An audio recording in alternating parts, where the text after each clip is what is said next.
네, 오늘 함께 은혜 받으실 하나님의 말씀은 레위기 2장 11절로 13절까지의 말씀입니다. 구약 147쪽에 있는 레위기 2장 11절로 13절까지의 말씀 제가 봉독하여 올려드리겠습니다. 너희가 여호와께 드리는 모든 소제물에는 누룩을 넣지 말지니 너희가 누룩이나 꿀을 여호와께 화제로 드려 사르지 못할지니라. 처음 익은 것으로는 그것을 여호와께 드릴지나 향기로운 냄새를 위하여는 제단에 올리지 말지며 내 모든 소제물에 소금을 치라. 내 하나님의 언약의 소금을 내 소제에 빼지 못할지니 내 모든 예물에 소금을 드릴지니라. 아멘. 하나님 아버지 감사드립니다. 거룩한 주일, 거룩한 교회, 거룩한 예배로 인도하여 주심을 진정으로 감사드립니다.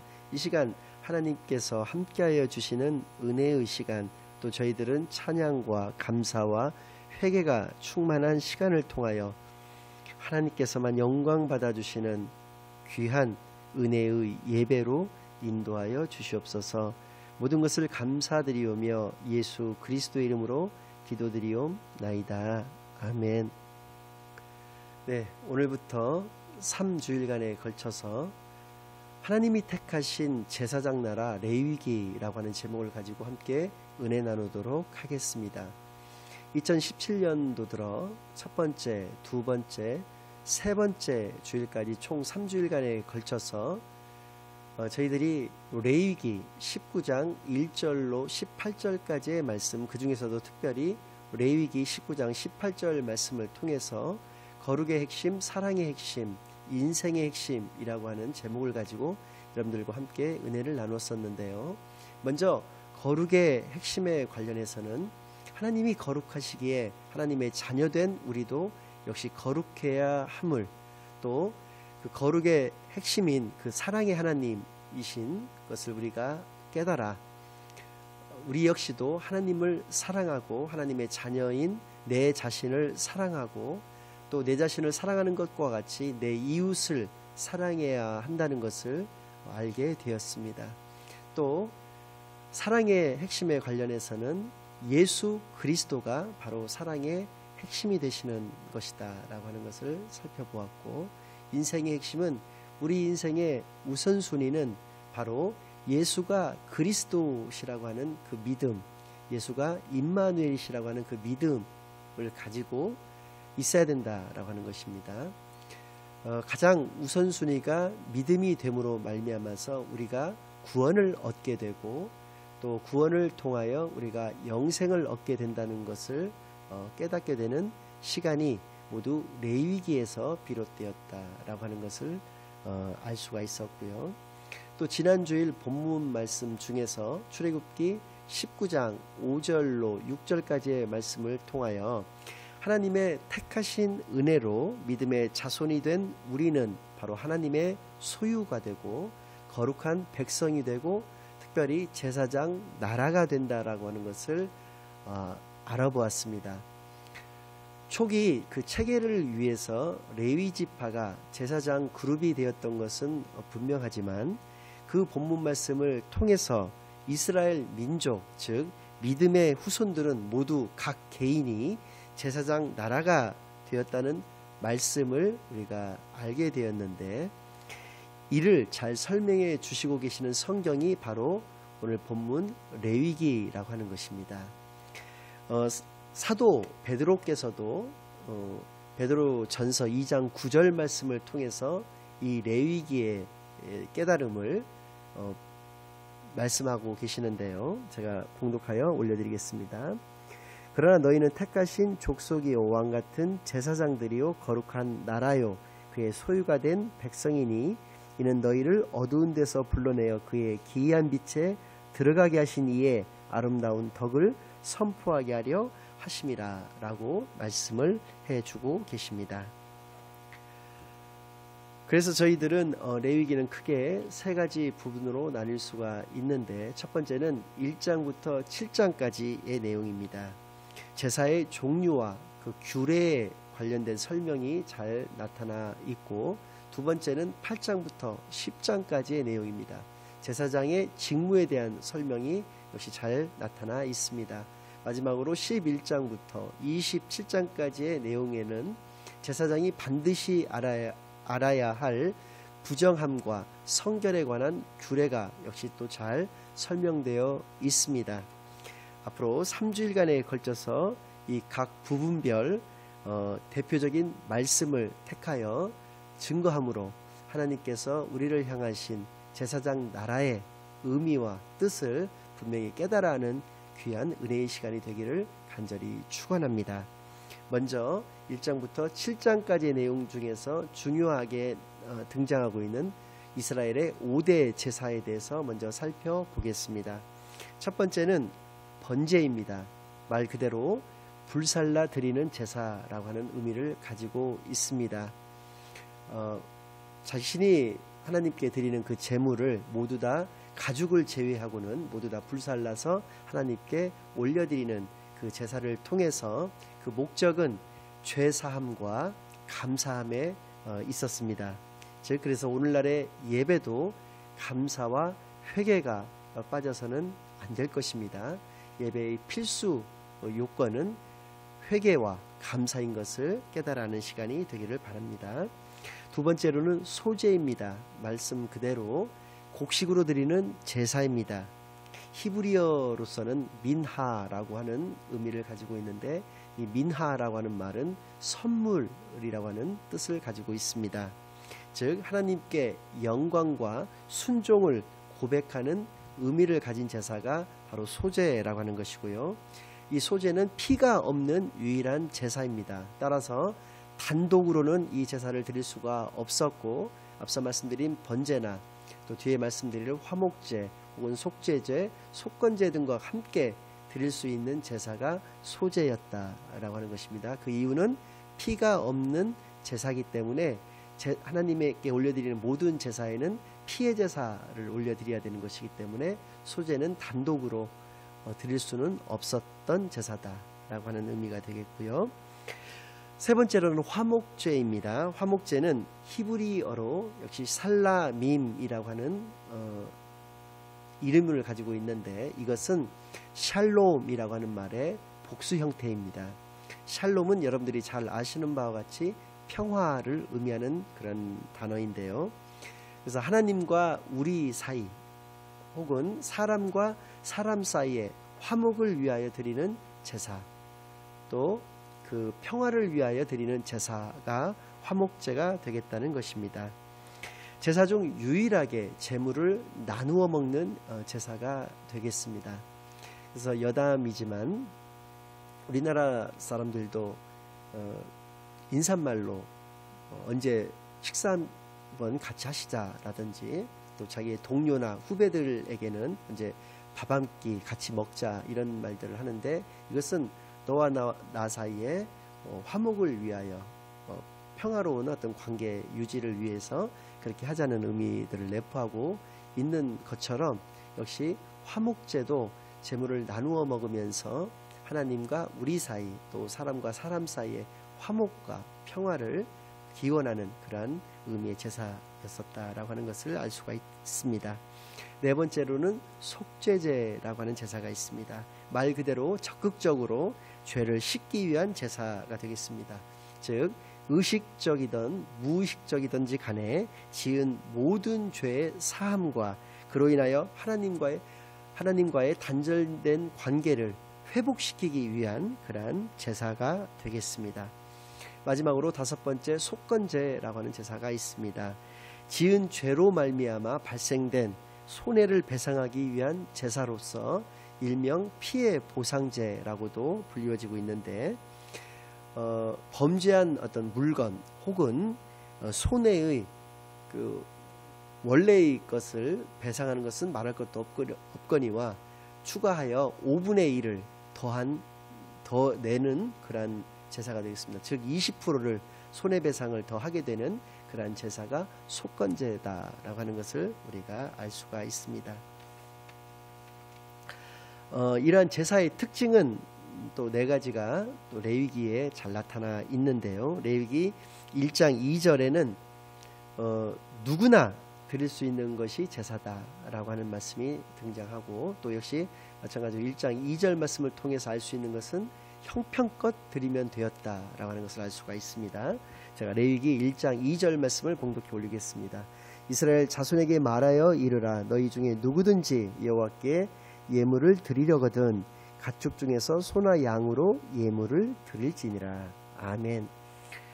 여기 보면 너희 중에 누구든지 여호와께 예물을 드리려거든 이라고 말씀을 해주고 계십니다. 제사장만 하나님께 제사를 드릴 수 있었다는 것이 아니고, 제사인이 하나님께 제사를 올려드리려고 하면 언제든지 드릴 수가 있었다. 제사장은 인도의 의무가 있을 뿐이었지 제사장이 모든 것을 주관해서 하는 것은 아니었다라고 하는 것이고요. 두 번째로는 소나 양으로 예물을 드릴지니라 라고 했습니다.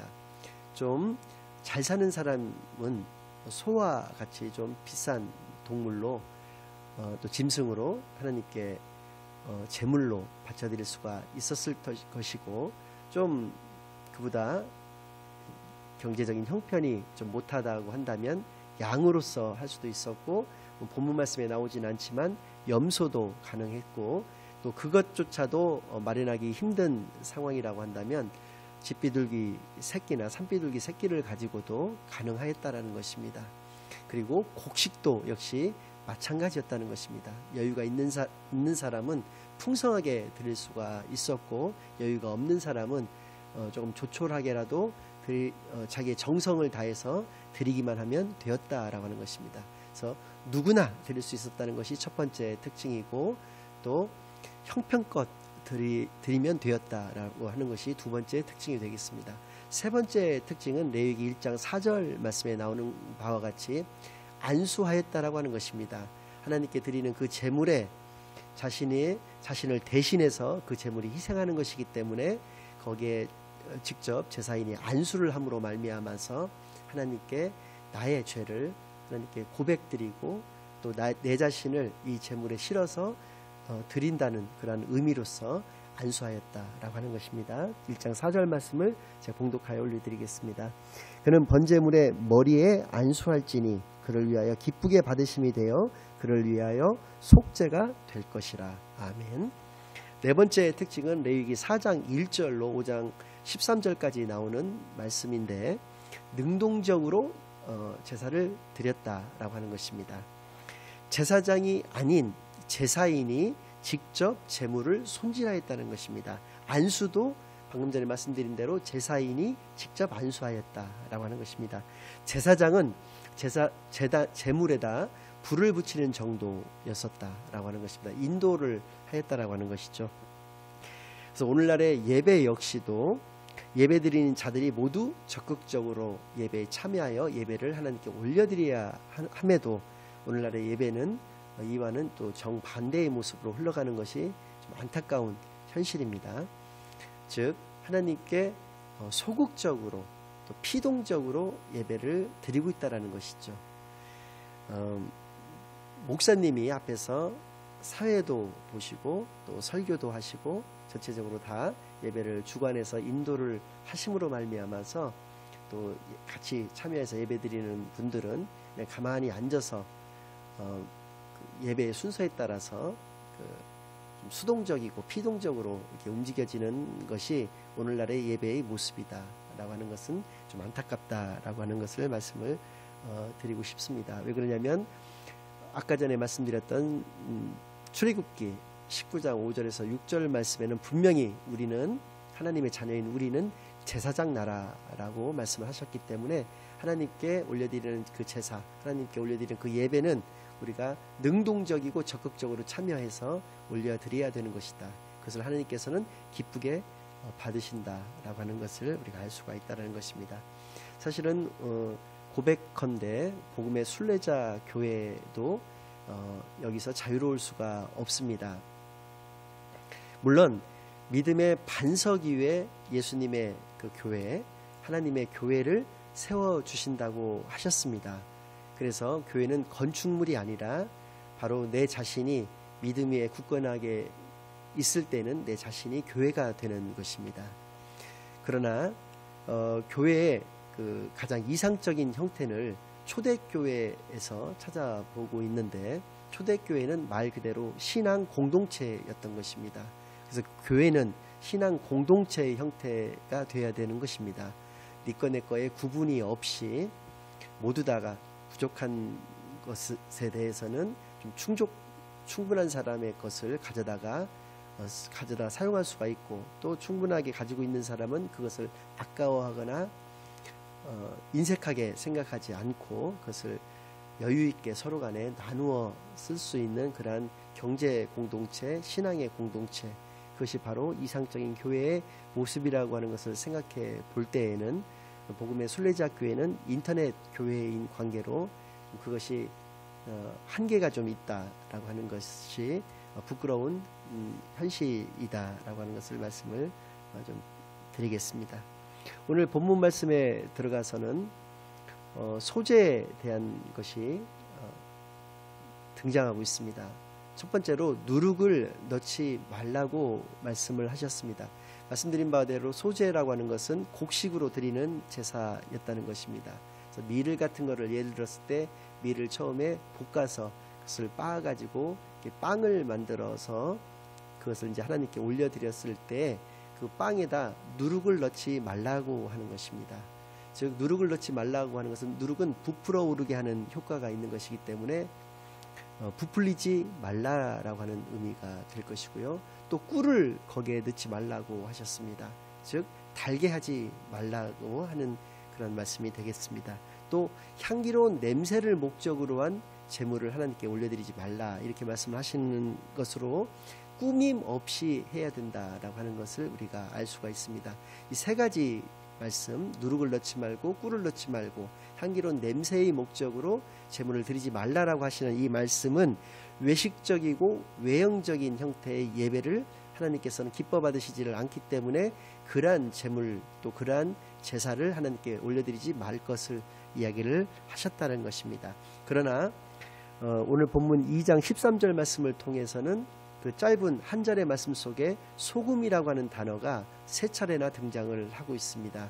이 소금은 언약의 소금이다라고 말씀을 하셨고, 이 소금은 반드시 그 제물에 뿌릴 것을 말씀을 하셨습니다. 이 말씀은 영원히 지키라라고 하는 의미를 가지고 있습니다. 즉 제사와 그에 따른 각종 규례에는 예배와 순종의 의미가 담겨져 있는데, 예배는 영원히 드리는 것이다 라고 하는 것입니다. 또 순종도 영원히 하는 것이다 라고 하는 의미가 담겨 있다라고 하는 것입니다. 예배는 우리의 마음과 뜻을 다하여 하나님께 올려드리는 것입니다.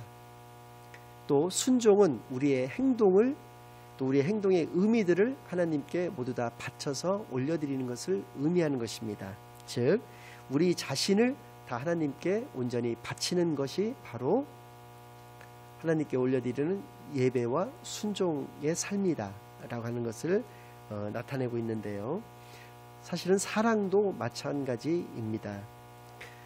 마태복음 22장 37절에서 40절까지의 말씀을 보면 예수님께서 분명하게 말씀을 해주시고 계십니다.